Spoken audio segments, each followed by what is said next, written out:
Welcome to another video. In today's video we are going to solve remove element problem from the LeetCode. In this problem they will give an array of numbers and we have to remove all occurrence of a value that is specified to us as input.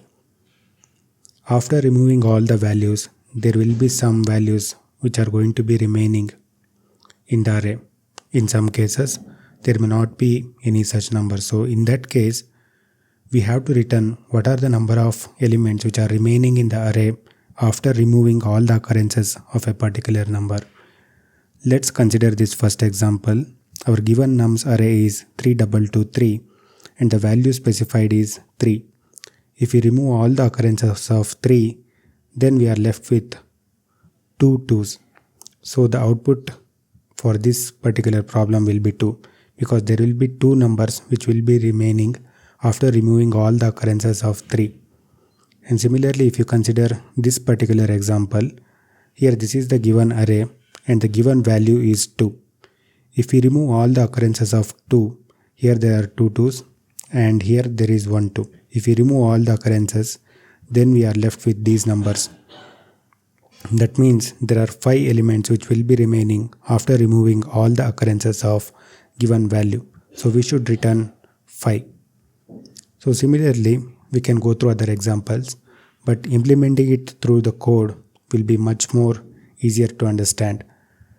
One thing that we can get a sense from the given examples is we can segregate the input array which is given to us into 2 parts. The first part which contains all the elements which are not equal to value, and the second part is which can be used for storing all the elements which are equal to value. But here in this case, we don't even need those values which are specified in the input. So what we can do is, while going through the array, whenever we encounter a number which is not equal to given value, that time we can write at the first index.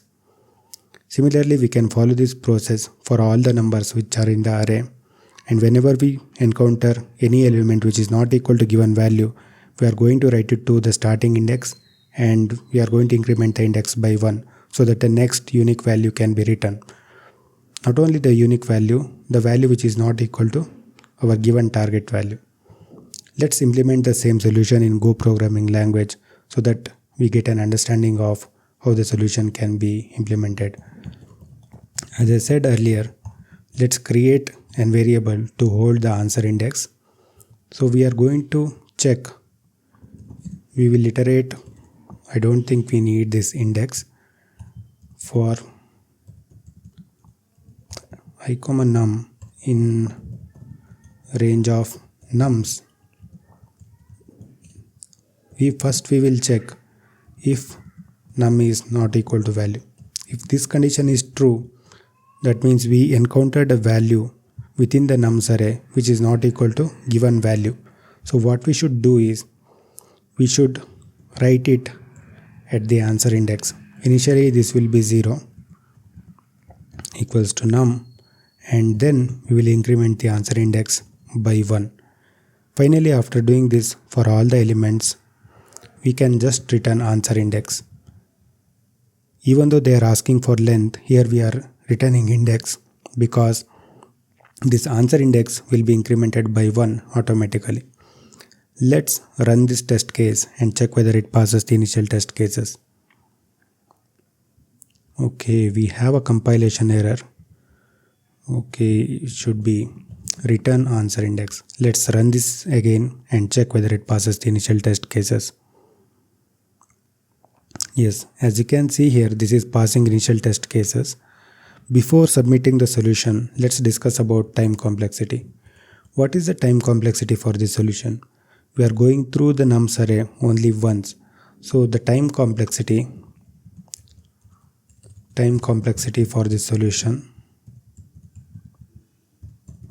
is O of n. What is the space complexity?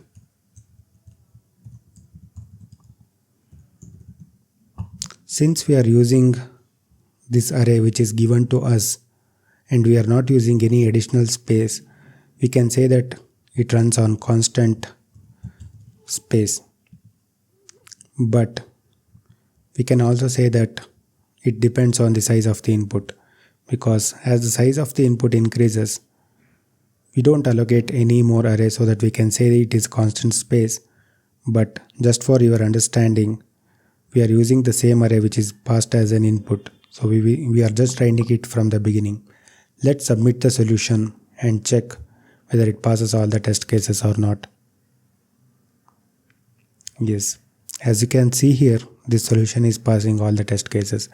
If you are interested in learning more about other data structures and algorithm related problems, please check out other videos from my channel. Thanks for watching this video.